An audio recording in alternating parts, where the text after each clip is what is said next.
Mbote le sous bandeko balendia de comme apendenge to mesana ko kutana awa to sabona mire de lamentation itaga 120 et pas iba congolais ba kutana ka bango sur la masola ba yimbo ka masola ba congolais mokolo malelo to sabongo lundi le 20 awa ezabongo mokolo ya Rosimu Kendi teleme yakako salisa biso modeur de Basel C avec professeur Ndayuel continuité. Il y a toujours solution pour Congolais qui vivre malamu.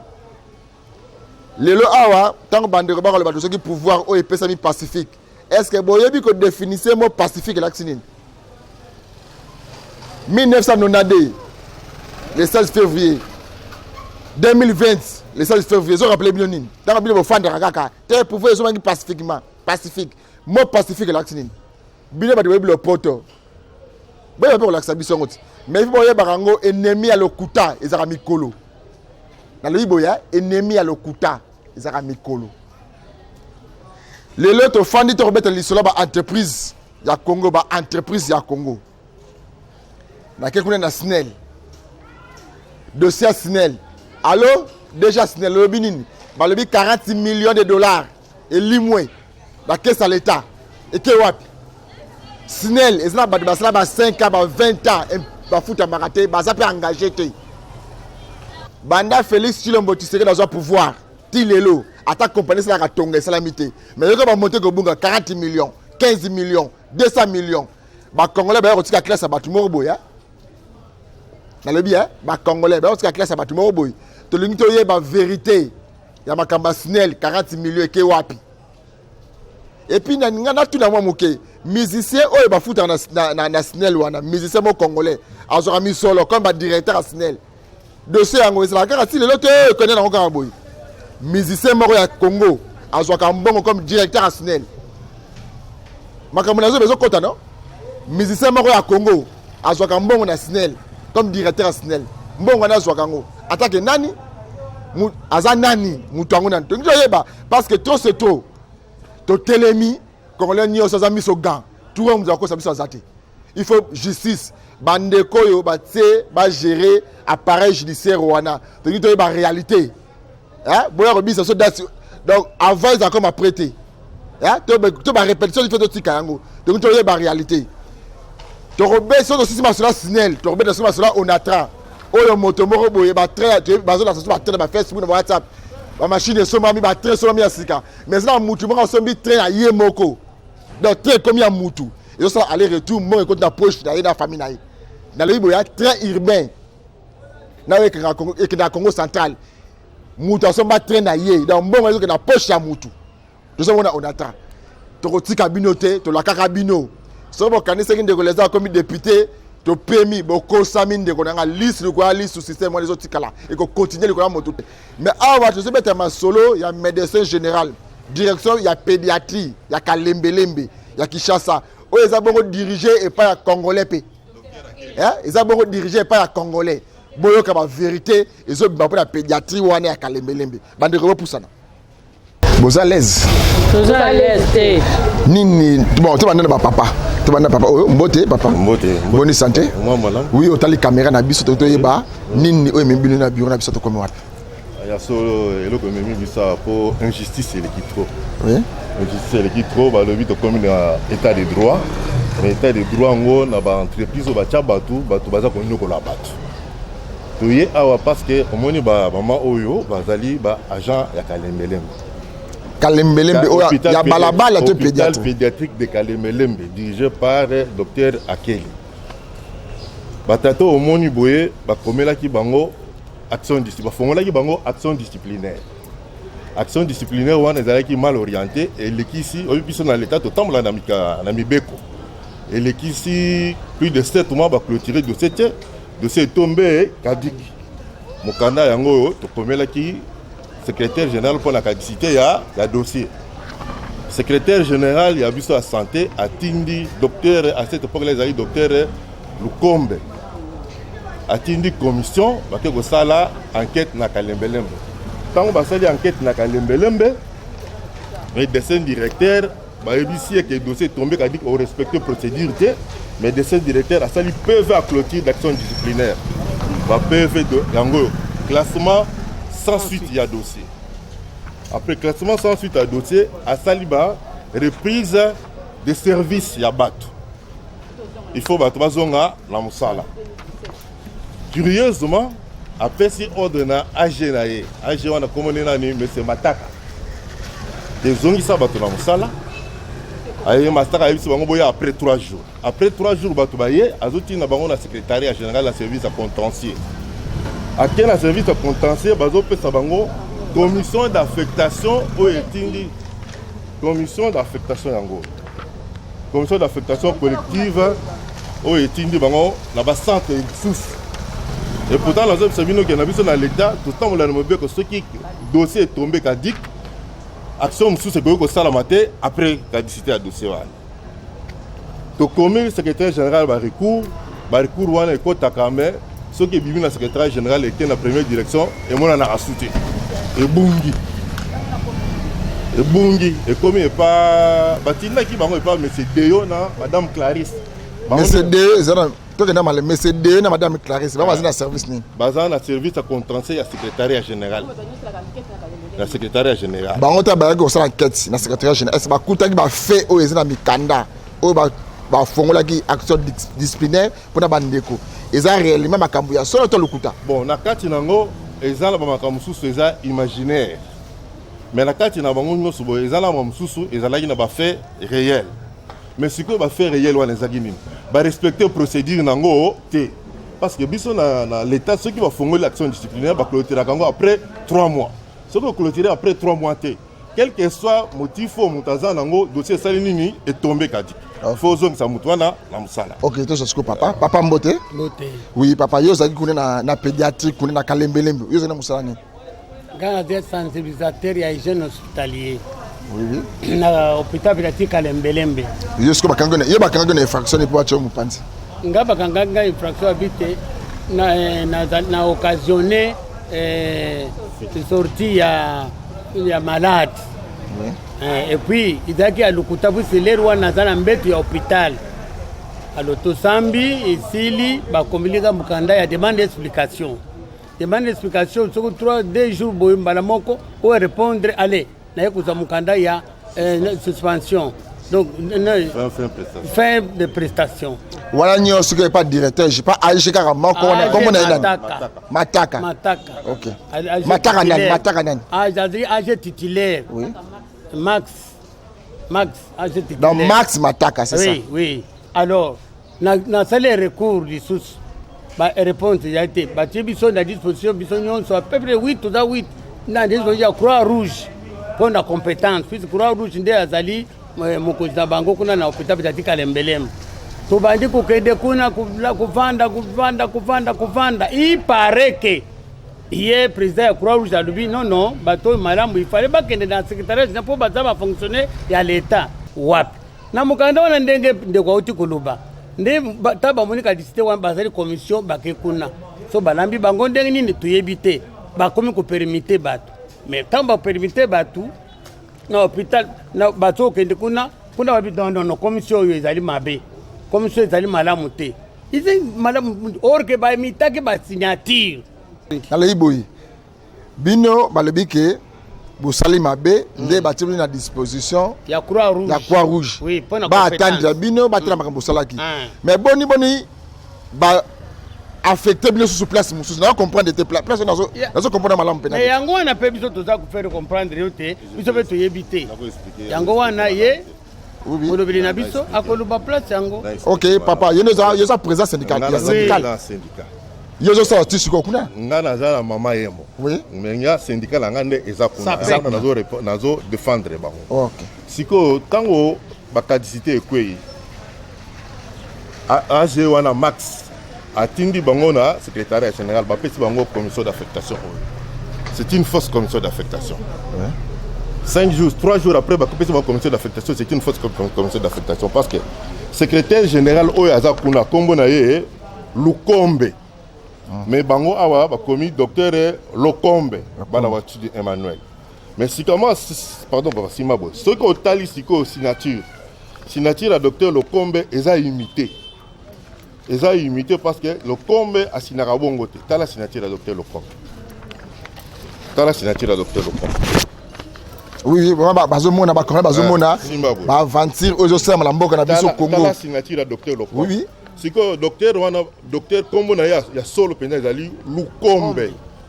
Mais bango ba komi Locombe. Bon, c'est que t'as la signature. Oui, bazomona dena fête bazomona déjà bazomona. Locombe asinaka ndenge mususu bango ba imiter signature na ye. Le logo oyo ya secrétaire général les ndenge mususu bango basali logo ya bango ya première direction. OK, yali kamela ngai ngatu na bonde ko na ngai. Bandeko balobi bazalaki bataki bana disposition disciplinaire. O ezali ko la action disciplinaire. Maintenant sikoyo et lors ni esali que action disciplinaire on est salami. Ce qui est établi une infraction na ba 4 salaires ou bien autant de jours à sala musalate. Boni comment sous na désaffectation. Et comme bon ndenge nini. Mais ça c'est la du pure mafia. Ils ont mafia. Parce que nana sali biloko nyonso. Oh muta sali biloko nyonso AG Mataka Max muta sali biloko. Donc responsable ya pédiatrie à Kalembelembe. Nani gestionnaire na bango wana yende muta sali biloko. Et en complicité avec un circuit mafieux de la secrétariat général. Dans le secrétariat général de la santé. Il y a santé, oui. Les gens abattoirs. On a docteur ministre Teni, docteur Ten Longondo. Moi, on a école au Congo. Les peuples d'abord. Voilà. Dans la dossier, Yangoyo. Pour sorte de moni sérieux na makamboyo, son excellence est Teni. Vous avez battu pour promouvoir changement pour Namboka au Congo. Tout bundi pena yolongo. Surtout te moni dossier te na kotal Saminduki na ministère de la santé. Na secrétaire général de lingi moto yo ba mama ba kotanga kombo na ye awa to baye. To bani nazo sala pe kuna. Makambo to boyi. Le peuple d'abord il faut sentir. Maman. Bande ko ba olanda biso siko oui. Lettre to komela ki ministre de Tene a commis pardon. Ministre de Tene a commis. To komeli lettre yango. Ba ambia on numéro 9404. Toké kuna et comité ba yebisi biso conseiller juridique abisi biso to rappeler lettre wana yango ba yamda on a numéro 10749 même lettre da kata cabinet ministre la cabinet ministre to comeli mais to assure que besoin de réponse non to réponse to assure que lettre son excellence ministre azozo angote besoin ka makambo zo le kawa donc awa makambo nezali awa tant de beta ma solo mboka ezokende liboso to changement yango za réellement ba congolais nyonso ba mona to ba fantir bozoka ba komeli ministre qui des droits na bango bazo sala bongo na pédiatrie ka Lembelembe bazo na département ministre santé ba komeli pour ça informer na makambo zo ka na pédiatrie bazo ko affecter ko désaffecter ba gens ya l'état na ba fausse commission oyo l'état yemo ka yebité to so le lambongo ezate font faire le fonctionnement ezate mais misolo ko tambola na dossier ba agent fictif oyo et bani le loté hein mais deux autres pas na yo maman message ni suko zina ko pesa ba congolais to ba ndam so sikoyo kombo na onani yo pe na Kalembelembe bana ko sala musala nini.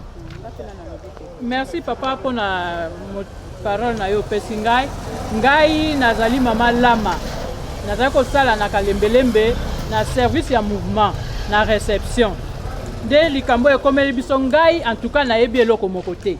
L'air bazui baninga na problème et kota ki bango ya ordonnance soki ba signa ki na médecin po ba bimsala kisi nga nazala kité siko l'air ba pesi bango ba demande d'explication ba pesi bango ba kendeki après 18 jours papa ata yo moko na administration ni après 18 jours ba ya ko yebsanga ke ba bio mama lama yo pozala ki na kati ya makambo oyo nga na bino nga makambo oyo nga na yebi yango te nga na lingi bo bengela mutu alobi ke nga na yebi makambo oyo nde bayaki baye ko benga mama wana lera yaki médecin chef à staff na biso aye a questionner ba mutuna est-ce que bino le bozali makambo mama azalaki o te azalaki te est-ce que biloko yoso mona ye azalaki te mais pourquoi oye ko dénoncer kombo ya mama oyo mama simba nzela kende ko sala musala na yo ayebisi chef du personnel alobi te mama administration na bino na Kalembelembe na moni yango bozo sala ngo malamu te mama oyo azane na problème te nde batika kinga na ke musala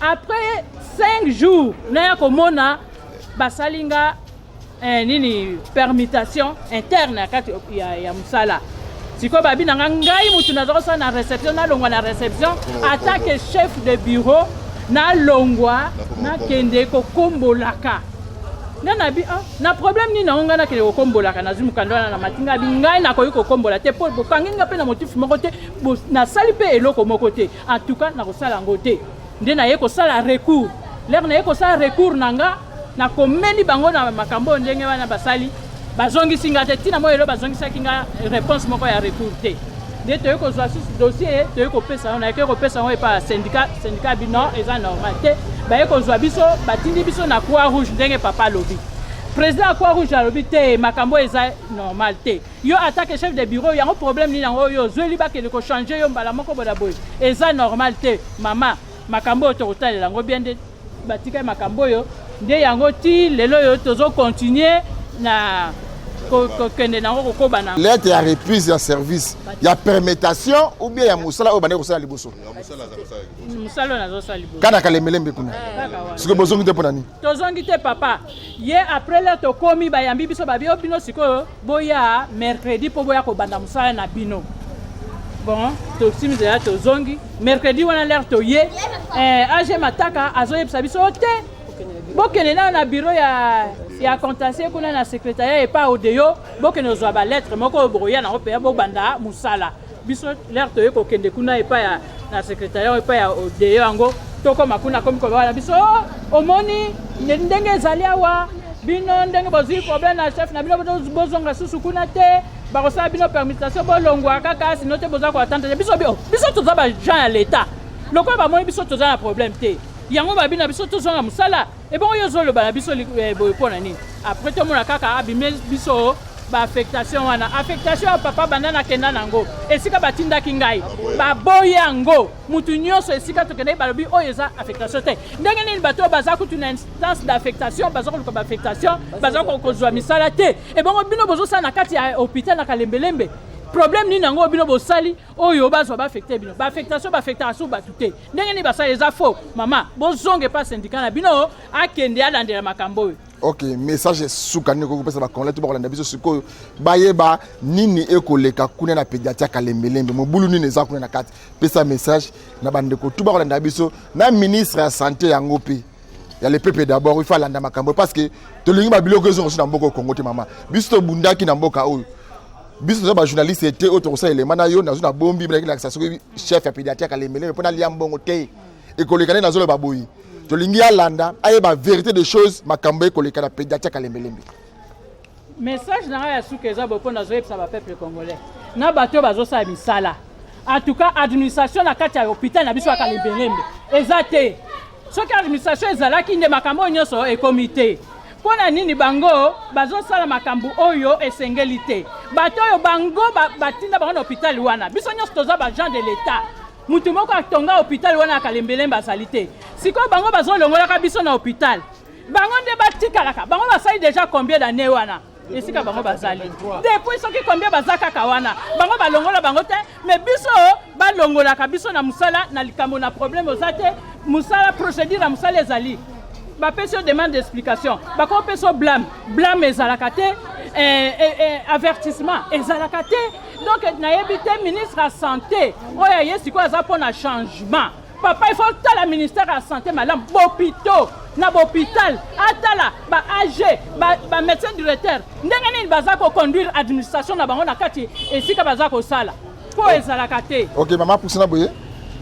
mama lobi de presque nyonso tout message ni yepo kopesa na bakonzi titel ba kolanda biso na désordre oyo kosalama na pédiatrie ya kalembelembe parce que biloko na komona boye na moni awa baso cabinet de ministre santé biloko to kolanda lango surtout biloko ko komini ministre to koyeba même na cabinet ya eteni nani abetaka baso oyo nani pa longola kango to kokende ti pa na ye eteni to tuna ye makambo oyo oyebi yango to yebi yango te.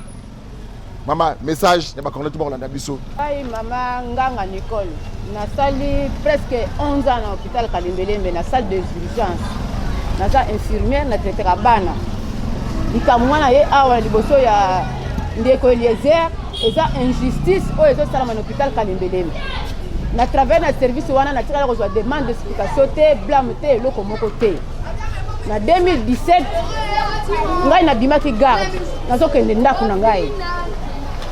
malade bakotelaki ngai akorompaki ngai apesaki ngai mbongo atikala kobima na nsima na ngai ngai nabimi gaz nake ndako na ngai malade atikali na nsima baclotire dossier ya malade wana na absence na ngai 2 jours ya repos ngai na ndako na ngai nayebi te nini etikali koleka na malade wana naye 3e jour mpona kozonga mosala nakuti malade wana kati ya lopango hôpital aye na service na ngai ye kosenga nga facture mpo abima nalobi te yo tikala kobima na nsima na ngai makambo nayebi te avant na banda mosala na ba 19h naki komona facture baki kotiango na bureau na coffre kuna koteka totiaka matériel badakin bawat namoni facture abandonné motu bongo apesaki nga rapport eza te nazwi nake epa mama wana natuni ye kombo ya mwana alobi facture na ngai yango oyo zwa bien uniformisé bien déclaré na direction ezali facture manuscrite te ebimaki na bureau na bango napesi malade wana je n'ai fait que remettre la facture au nom des malades nasali mosala langa butu wana ntina ntongo na bimi na ye ndako na nga malade atikali na nsima soki afutaki mbongo mokie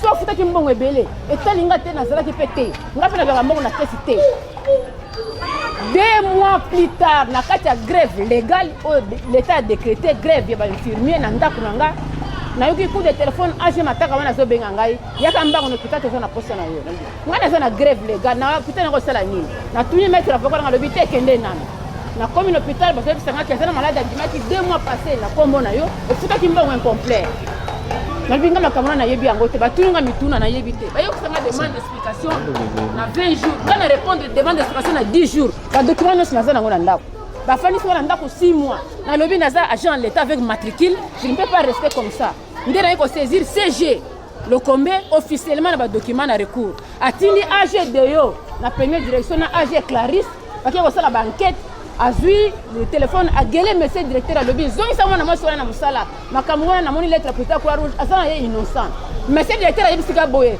tant que aza na kalembelembe ngai nakosala mosala te ti lelo nazoloba situation nanga eza régularisé te papa message ya suka opesa bande kuti bakala biso bongo tokosuka na syndicat na bino message ya suka ezali opesi bande na ministre ya santé na CG na bino ti na administrateur na bino ya kalembele ministre ya santé sikoyo je pense lokwa ozali epai ya mwana nkolo lupango nde peut-être akoagir puisque mikanda ezokomela ye te même secrétaire général honoraire 3 ans tozozwa te l'état aboyi biso te azopesa bao ya prime oyo ya salaire pendant 3 ans alors moi je réclame il faut bafuta badedommage bafuta biso bazukisa biso na mosala na biso c'est l'ocadicité et puis bafuta biso bahonoré na biso pendant 3 ans. Ok, merci.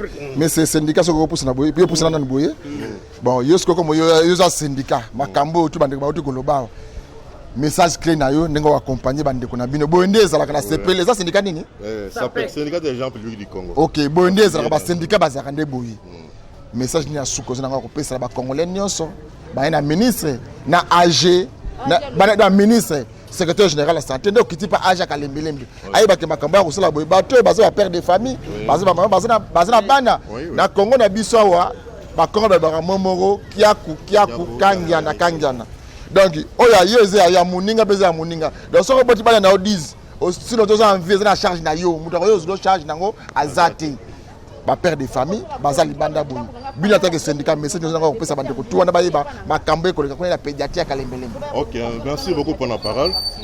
Awa toza ko lo boye na peuple congolais que botala tozala ki na situation muso misiko to comme état de droit directeur de cabinet ya président Félix alobaka comment mokanda pas de changement pas de mouvement du personnel la katia à fonction publique jusqu'à nouvel ordre. Alors bango basala ki yango eza d'abord usage de faux en écriture eza faute lourde de la fonction publique. En plus de cela ministre na biso to komeli mokanda eza 9404 et comité panaye voilà ministre à santé to komeli sous te rappeler sous mokanda eza 10749 na date ya le 18 décembre et comme il était je suis sûr que comme il était pas sûr que comme il a dit merci à agir. Alors tozo senga na ye basta la tout ba démanteler réseau oyo le loyo ba imiter signature ya secrétaire général Lukombe lobby koko za la paix même réseau va imiter pe signature ya ye ça sera grave. Alors il faut nécessairement pas déjà ton disposition ya ko démanteler ce réseau wana secrétaire général de la santé, Tokomelie Mikanda est belé. Et comme a répété, dans le lot à répondre à rater. Or que c'est très dangereux. Le corps là-bas, il m'itali peut signature. Il y a prédécesseur, il y a peu de jours à Colomba, il imiter peu signature. Or que ce sont des documents administratifs, et c'est très dangereux, lobby, de côté cher na vida. Pour l'administrateur Sikoyo, il y a Kalemelembe, il y a moi Rolanda Biso Sikoyo. Administrateur, soit Rolanda Biso te moi na Rolanda, bande de Rolanda. Administrateur, il faut y avoir administrateur, la fonction publique ne travaille pas avec la fonction publique travaille avec les textes légaux, il y a fonction publique. Tant que vous gérez bac, il faut gérer bango selon vie na yote, selon notre boutique na yote, mais il faut toujours aussi la recours na mikana la fonction publique. Et en plus de cela, ce qui est grave, il va dire ceci. Tokotal à ceux qui ministre à répondre. Tokotal à ceux qui ministre. Voilà la bongo. Gestionnaire. Tokotal à ceux qui ministre à répondre. Donc c'est-à-dire ayebi que l'électron ne comme pas ministre c'était un oiseau le bongo. Tokotal à ceux qui ministre à répondre. Ok. Ok, merci maman, merci Boye na mère de la matation. Mon Boye Boye. D'abord, Kende na pesi 48 ou 72 heures pour une solution. To Rolanda la biobeti na suka to eba. Banani baza sima ya refaire échouer mécanisme konzamboka. Parce que ba baza na kande pepe congolais na kande makasi makambo le kambo biso Congo. AG Mataka ya pédiatrie ya Kalembelembe. Oyoki message bandeko ba lobby. Ngai naza juge te. Soki makambo ba lobby awa eza ya solo que yo ba jana yo otie bango mpanzi na makamba yebite et puis ko landa bango na sima parti ba ko sa mikanda ba ne bloquer bango eza malamu te oza dini ya ko za place oyo za wana te place oza wana oza obligé à ko sangisa na bandoki na ba songi na ba tamite ya malamu biso to moi chance pour ko gérer moi ndambo ate ba service privé to yebi ndenge zalaka oza comme maman il faut bandenga ko sangisa bana nyoso soko ozala pona ko kabuleza pasi mingi musala ozawana redi amisi ayemba nzembo moko boye manda l'état pe silaka donc ndengo ozawana bango un jour okoza mupanzi mutu musa kokota wana histoire na ye ba ko betra ngo ndenge nini na pédiatre Kalembelembe wana pour avant yo ya mutu pas silaka wana ti yo po ko leka mutu musa ko remplacer wana to luka to tika histoire na biso za ndenga malamba betra masolo na biso un jour na yebisa batwa biso nyo soto kufi nzambe akutuna moko na moko na tindaka yo peuple congolais nini osalaka nini yo osalaka po na poste na pesaka yo mayele place na pesaka osalaka nango nini eza mutune ya moto nyonso wana cercueil bakosombela yo chaussette bakosombela yo nyonso na libulu bakosombela yo lopango ozo tuta tolo ya koyiba ya kosala banenge bafantir okotika yango nyonso bakolukela yango il faut totia yango na mitu na biso tosuki a mokolo malelo mais dossier ya Sinel na bibo ya dossier ya Sinel 40 millions ya makambo ya santé ya ba logement ya ba logement ya hôpital oyo bebe bokotongela bango 40 millions de dollars elimwe donc lukato ye ba place 40 millions wana ekei makambo ya batin on attend tokotika bino te tozana bino tosuki apona mokolo malelo tokutana mokolo malobi